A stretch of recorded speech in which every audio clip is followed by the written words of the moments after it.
بسم اللہ الرحمن الرحیم۔ شب کا پچھلا پہر گزر چکا ہے۔ رات بھر فضا میں چاندنی بکھیرتا چاند بھی ستاروں کے جھرمٹ میں واپسی کے سفر پر گامزن ہے۔ یثرب کے ایک سرسبز کھجور کے باغ کے درمیان واقع خوبصورت حویلی کے اسٹڈی روم میں یہودیوں کے سب سے بڑے عالم امام اور سردار حسین بن سلام تورات کے مطالعے میں مصروف ہیں۔ آج پھر ان کی سوچ کا محور تورات کا وہی حصہ ہے کہ جہاں مکے میں آخری نبی صلی اللہ علیہ وسلم کے ظہور کی بشارت تحریر ہے۔ حسین کچھ عرصے سے محسوس کر رہے ہیں کہ وہ جب بھی تورات کی ان آیات کا مطالعہ کرتے ہیں تو انہیں ایک عجیب کیفیت سے گزرنا پڑتا ہے۔ انہیں تورات میں تحریر کردہ آخری نبی کی آمد کی تمام نشانیاں پوری ہوتی نظر آتی ہیں، اور پھر ایک جگہ یہ بھی تحریر ہے کہ ان کے لوگ انہیں مکے سے ہجرت پر مجبور کر دیں گے اور وہ یثرب میں مستقل قیام کریں گے۔ تو کیا میں اللہ تعالیٰ کے اس آخری رسول صلی اللہ علیہ وسلم کا دیدار کرنے کا شرف حاصل کر سکتا ہوں؟ یہ سوال ایک شدید خواہش کے روپ میں ڈھل کر انہیں بے چین و بے قرار کر دیتا ہے۔ حسین بن سلام کا شمار یہودیوں کے سب سے بڑے عالم امام اور سرداروں میں ہوتا تھا۔ یہی وجہ ہے کہ دور دور سے یہودی ان سے فیض یاب ہونے کے لیے آتے تھے۔ انہیں تورات اور انجیل پر مکمل عبور حاصل تھا۔ رسول اللہ صلی اللہ علیہ وسلم کے مدینہ منورہ آنے کے فوراً بعد انہوں نے اسلام قبول کیا اور حضرت صلی اللہ علیہ وسلم نے ان کا نام عبداللہ رکھا۔ حضور صلی اللہ علیہ وسلم فرماتے ہیں کہ عبداللہ بن سلام اہل جنت میں سے ہیں۔ آپ رضی اللہ تعالیٰ عنہ کی علمی قابلیت کو مد نظر رکھتے ہوئے رسول اللہ صلی اللہ علیہ وسلم نے آپ رضی اللہ تعالیٰ عنہ کو کاتب وحی کے منصب پر فائز کیا۔ آپ کا نام عبداللہ کنیت ابو یوسف ہے۔ آپ یہودیوں کے ایک قبیلے بنو قینقاع کے ایک فرد تھے جس کا سلسلہ حضرت یوسف علیہ السلام سے ملتا ہے۔ آپ کا سلسلہ نسب یوں ہے: عبداللہ بن سلام بن حارث۔ یہ 11 نبوی کی بات ہے کہ جب بنو خزرج کے 6 افراد مکہ مکرمہ گئے اور رسول اللہ صلی اللہ علیہ وسلم کے ہاتھ پر اسلام قبول کر کے یثرب واپس آ گئے۔ حسین بن سلام کو اطلاع ملی تو انہوں نے ان افراد سے ملاقات کی اور رسول اللہ صلی اللہ علیہ وسلم کے بارے میں تفصیل معلوم کی۔ وہ لوگ جیسے جیسے تفصیل بیان کرتے جاتے حسین کی آنکھوں میں تورات کی تحریر کردہ علامت حقیقت کا روپ دھار کر آتش و شوق بھڑکاتی جا رہی تھی۔ اب ایک علامت کی تصدیق اور باقی تھی، اور وہ تھی یثرب کی طرف ہجرت۔ حسین بن سلام اللہ سے دعا مانگتے تھے کہ اے خداوند قدوس، مجھے اتنی زندگی عطا فرما کہ میں شہر یثرب میں تیرے آخری نبی صلی اللہ علیہ وسلم کی زیارت کر کے ان کے ہاتھ پر بیعت کر لوں۔ اب ان مسلمانوں سے ملاقات نے ان کی بے چینی اور بے قراری میں مزید اضافہ فرما دیا۔ وہ زیارت رسول صلی اللہ علیہ وسلم کے لیے بے تاب رہنے لگے تھے۔ حسین کہتے ہیں کہ میں ایک صبح اپنے باغ میں درختوں سے کھجوریں اتروا رہا تھا۔ میری چچی خالدہ بنت حارث بھی میرے ساتھ تھیں۔ میں نے سنا کہ ایک شخص رسول اللہ صلی اللہ علیہ وسلم کی مدینہ منورہ آمد اور قباء میں قیام کا اعلان کرتا پھر رہا ہے۔ اس خبر نے میرے جسم میں بجلی سی دوڑا دی اور بے اختیار میرے منہ سے نکلا اللہ اکبر، اللہ اکبر۔ چچی نے یہ سن کر مجھے برا بھلا کہا اور بولی، موسیٰ بن عمران علیہ السلام کی آمد کا سنتا تو یہ نعرہ لگاتا۔ میں نے انہیں سمجھایا، چچی خدا کی قسم یہ اللہ تعالیٰ کے آخری رسول صلی اللہ علیہ وسلم ہیں جو موسیٰ بن عمران علیہ السلام کے بھائی ہیں۔ چچی بولی، اچھا، جن کے بارے میں تم ہمیں تورات کی آیت پڑھ کر سناتے رہے ہو؟ میں نے کہا، ہاں، یہ وہی ہیں۔ حسین کہتے ہیں کہ میں نے بوڑھی چچی کو گھر چھوڑا اور قباء کی جانب چل پڑا۔ جب وہاں پہنچا تو میں نے دیکھا کہ جاں نثاروں کا مجمع لگا ہوا ہے۔ میں کسی نہ کسی طرح اندر پہنچ گیا۔ میں نے سنا کہ اللہ کے رسول صلی اللہ علیہ وسلم فرما رہے ہیں، لوگوں سلام کو پھیلاؤ، کھانا کھلاؤ، جب رات میں لوگ محو خواب ہوں تو عبادت کرو اور اللہ کی جنت میں سلامتی سے داخل ہو جاؤ۔ حسین کہتے ہیں کہ جب میں نے اللہ کے رسول صلی اللہ علیہ وسلم کے چہرہ انور کی جانب دیکھا، ایمان کی روشنی سے منور چہرہ، ماہ و خورشید سے زیادہ چمکتی پیشانی، نور الہی سے روشن خوبصورت بڑی بڑی آنکھیں کہ جنہیں دیکھ لیں تو اسے اپنا گرویدہ بنا لیں، دندان مبارک جیسے سفید شفاف موتی، شب تاریک میں جو ستاروں سے زیادہ چمکتے، میانہ قد، سرخ و سفید رنگت، بات کریں تو لبوں سے پھول جھڑیں، مسکرائیں تو فضا میں نغمگی بکھر جائے، جہاں موجود ہوں وہ مقام مشک و عنبر سے مہک ہو جائے، تو میں نے جان لیا کہ یہ اللہ کے آخری اور سچے نبی صلی اللہ علیہ وسلم ہیں۔ بخاری شریف میں ہے کہ آپ رضی اللہ تعالیٰ عنہ نے خدمت نبوی صلی اللہ علیہ وآلہ وسلم میں حاضر ہو کر عرض کیا، یا رسول اللہ صلی اللہ علیہ وآلہ وسلم، میں 3 باتیں دریافت کرنا چاہتا ہوں۔ نمبر 1، علامات قیامت میں سے پہلی علامت کون سی ہے؟ نمبر 2، اہل جنت کو پہلی چیز کھانے کو کیا ملے گی؟ نمبر 3، کیا وجہ ہے کہ بچہ کبھی تو ماں کی شکل پر ہوتا ہے اور کبھی باپ کی شکل پر؟ سرکار دو عالم صلی اللہ علیہ وآلہ وسلم نے تینوں سوالوں کے جواب اس طرح دیے۔ قیامت کی پہلی نشانی ایک آگ ہوگی جو لوگوں کو مشرق سے مغرب کی جانب ہانکا لے جائے گی۔ نمبر 2، اہل جنت کی پہلی خوراک مچھلی کی کلیجی پر جو ٹکڑا اٹکا رہتا ہے وہ ہوگا۔ نمبر 3، ماں کا مادہ تولید غالب ہو تو بچہ ماں کی شکل پر، اور اگر باپ کا غالب ہو تو باپ کی شکل پر ہوتا ہے۔ حضرت عبداللہ بن سلام فوری طور پر مشرف با اسلام ہو گئے۔ حضرت صلی اللہ علیہ وآلہ وسلم نے آپ کا نام حسین سے تبدیل کر کے عبداللہ رکھا۔ وہ گھر تشریف لائے اور تمام اہل خانہ کو اسلام کی دعوت دی، جس پر سب نے اسلام قبول کر لیا۔ ان میں آپ کی چچی حضرت خالدہ بھی شامل تھیں، لیکن آپ نے گھر والوں کو ہدایت کی کہ فی الحال چند دنوں کے لیے اپنے مسلمان ہونے کو ظاہر نہ کریں۔ گھر والوں کو مشرف با اسلام کر کے آپ رضی اللہ تعالیٰ عنہ واپس نبی کریم صلی اللہ علیہ وآلہ وسلم کی مجلس میں تشریف لے گئے۔ حضرت عبداللہ بن سلام نے رسول اللہ صلی اللہ علیہ وآلہ وسلم سے عرض کیا، یا رسول اللہ صلی اللہ علیہ وآلہ وسلم، سب یہودی جانتے ہیں کہ میں ان کا سردار اور ان کے سردار کا بیٹا ہوں، ان سب سے زیادہ عالم ہوں اور ان سب سے زیادہ علم رکھنے والے کا بیٹا ہوں۔ آپ ان سے میرا حال تو دریافت فرمائیے۔ رسول اللہ صلی اللہ علیہ وآلہ وسلم نے یہودیوں کو بلوا لیا۔ یہودی آئے تو حضرت عبداللہ بن سلام گھر کے اندر چھپ گئے۔ رسول اللہ صلی اللہ علیہ وآلہ وسلم نے یہودیوں کو اسلام کی دعوت دی، مگر انہوں نے قبول کرنے سے انکار کیا۔ پھر رسول اللہ صلی اللہ علیہ وآلہ وسلم نے ان سے پوچھا، اچھا یہ تو بتاؤ کہ حسین بن سلام تم لوگوں میں کیسا آدمی ہے؟ انہوں نے کہا، وہ ہمارا سردار ہے، ہمارے سردار کا بیٹا ہے، ہم سب سے زیادہ عالم اور ہم سب سے زیادہ عالم کا بیٹا ہے، وہ ہم سب سے بہتر اور ہم سب سے بہتر آدمی کا بیٹا ہے۔ رسول اللہ صلی اللہ علیہ وآلہ وسلم نے فرمایا، اگر وہ مسلمان ہو جائے؟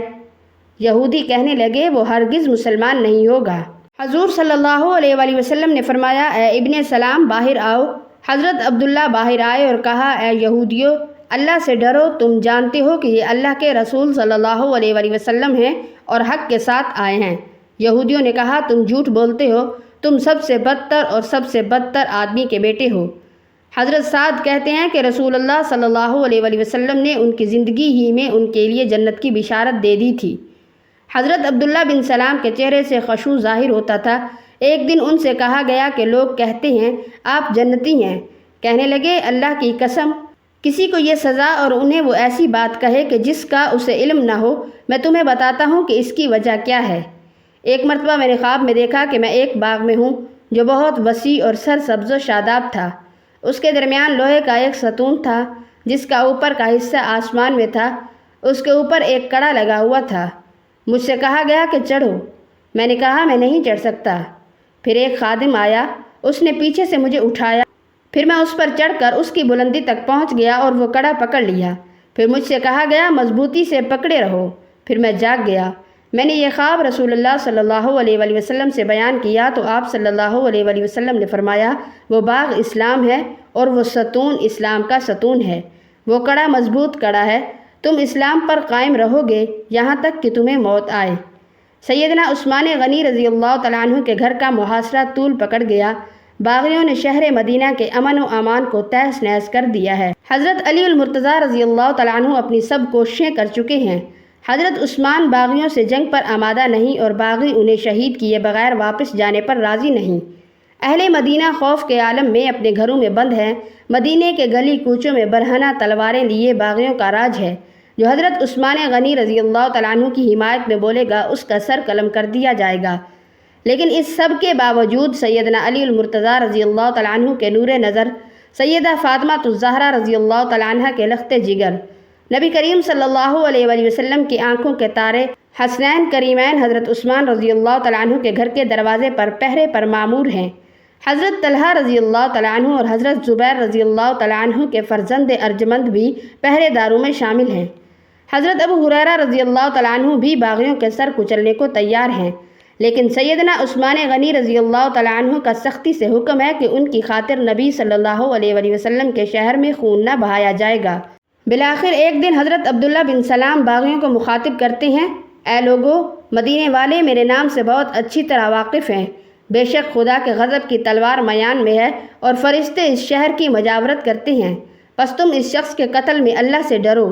اللہ کی قسم اگر تم ان کو قتل کرو گے تو فرشتے تمہاری ہمسائیگی سے چلے جائیں گے اور اللہ کی بند تلوار تم لوگوں پر کھینچ جائے گی، پھر قیامت تک میان میں نہ ہوگی۔ حضرت عبداللہ بن سلام کی اس پرجوش تقریر کا باغیوں پر کچھ اثر نہ ہوا اور انہوں نے حضرت عثمان غنی رضی اللہ تعالیٰ عنہ کو شہید کر دیا۔ انہیں حضرت عثمان رضی اللہ تعالیٰ عنہ کی شہادت کا بے حد دکھ ہوا اور فرمایا، آج عرب کی قوت کا خاتمہ ہو گیا۔ حضرت عبداللہ بن سلام نے غزوہ بدر اور احد میں شرکت کی یا نہیں، اس سلسلے میں سیرت نگاروں میں اختلاف پایا جاتا ہے، تاہم طبقات بن سعد میں ان کے دونوں غزوات میں شریک ہونے کی تصدیق ملتی ہے۔ البتہ غزوہ خندق کے بعد ہونے والے غزوات میں وہ شریک رہے۔ اپنے وقت کے بہت بڑے فقیہ اور قرآن پاک کے عالم حضرت معاذ بن جبل رضی اللہ تعالیٰ عنہ کا جب آخری وقت آیا تو لوگوں نے ان سے وصیت کی درخواست کی۔ انہوں نے کہا، یاد رکھو، علم اور ایمان دو ایسی چیزیں ہیں کہ اگر کوئی شخص ان کا طلبگار ہو تو یہ چیزیں اسے مل جاتی ہیں۔ تمہیں اگر علم کی طلب ہو تو اسے 4 لوگوں سے حاصل کرو: عبداللہ بن مسعود، سلمان فارسی، ابو الدرداء اور عبداللہ بن سلام سے۔ پھر فرمایا، عبداللہ بن سلام وہ شخص ہیں جو یہودی تھے، پھر مسلمان ہوئے۔ میں نے رسول اکرم صلی اللہ علیہ وآلہ وسلم سے سنا ہے کہ عبداللہ بن سلام عشرہ مبشرہ کی طرح ہیں۔ مدینہ منورہ میں برسوں سے آباد یہودی معاشی، معاشرتی اور سیاسی اعتبار سے بہت طاقتور حیثیت کے حامل تھے۔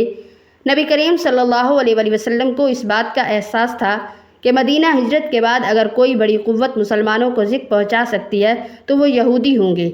رسول اللہ صلی اللہ علیہ وآلہ وسلم حالات کی بہتری کے لیے دعا فرماتے رہے۔ ہجرت کے فوراً بعد یہودیوں کے سردار، امام اور سب سے بڑے عالم کا مسلمان ہو جانا اللہ کی جانب سے ہجرت کے بعد مسلمانوں کو پہلا تحفہ تھا۔ ابن سلام کے اس فیصلے نے یہودیوں کو ہلا کر رکھ دیا اور ان کے مذموم عزائم خاک میں مل گئے۔ چنانچہ اس فیصلے نے یہودیوں کو فوری طور پر مسلمانوں کے خلاف کسی بڑی سازش سے باز رکھا۔ عبداللہ بن سلام کے ساتھ ان کے خاندان اور قبیلے کے کئی سرکردہ یہودی بھی مسلمان ہو چکے تھے۔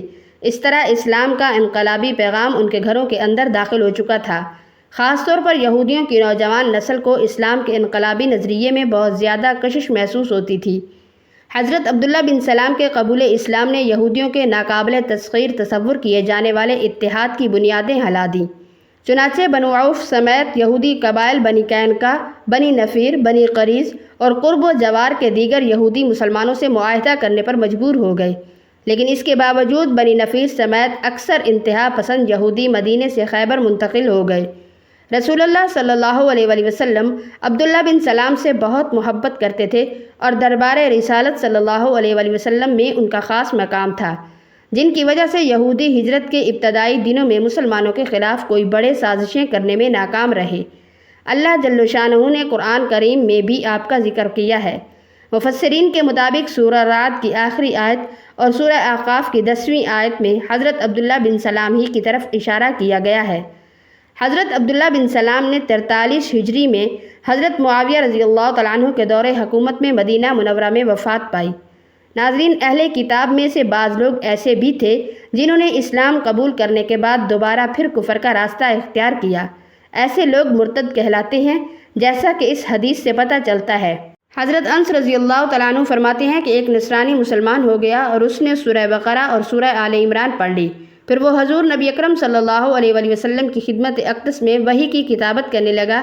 اس کے بعد وہ پھر نصرانی ہو گیا اور اس نے سورہ بقرہ اور سورہ آل عمران پڑھ لی۔ پھر وہ حضور نبی اکرم صلی اللہ علیہ وآلہ وسلم کی خدمت اقدس میں وحی کی کتابت کرنے لگا۔ اس کے بعد پھر وہ نصرانی ہو گیا اور کہتا کہ محمد صلی اللہ علیہ وآلہ وسلم تو اتنا ہی جانتے ہیں جو میں نے لکھ دیا ہے۔ بس اللہ تعالیٰ نے اسے موت دی اور لوگوں نے اسے دفن کر دیا، لیکن اگلی صبح اس کی لاش زمین پر باہر پڑی دیکھی۔ وہ کہنے لگے کہ یہ محمد صلی اللہ علیہ وآلہ وسلم اور ان کے ساتھیوں نے کیا ہوگا، کیونکہ یہ ان کے پاس سے بھاگ کر آیا تھا، اس لیے انہوں نے ہمارے ساتھی کی قبر کھود ڈالی۔ دوسری مرتبہ ان لوگوں نے اس کے لیے اور گہری قبر کھودی، لیکن اگلی صبح وہ پھر باہر زمین پر پڑا ہوا تھا۔ پھر وہ کہنے لگے کہ یہ محمد صلی اللہ علیہ وآلہ وسلم اور ان کے ساتھیوں کا کام ہے، کیونکہ یہ ان کے پاس سے بھاگ آیا تھا، لہٰذا انہوں نے ہمارے ساتھی کی قبر کھود ڈالی۔ تیسری دفعہ ان لوگوں نے اس کے لیے بساط بھر خوب گہری قبر کھودی، لیکن اگلی صبح اسے پھر زمین کے اوپر پڑا ہوا پایا۔ اب وہ سمجھے کہ ان کے ساتھ یہ سلوک لوگوں کی جانب سے نہیں ہے، سو انہوں نے اسے پڑا چھوڑ دیا۔ اللہ تعالی ہم سب کو مرتے دم تک اسلام پر قائم رہنے کی توفیق عطا فرمائے، آمین ثم آمین۔ ناظرین، اللہ تعالیٰ کے 99 ناموں میں سے ایک نام کمنٹ باکس میں ضرور ٹائپ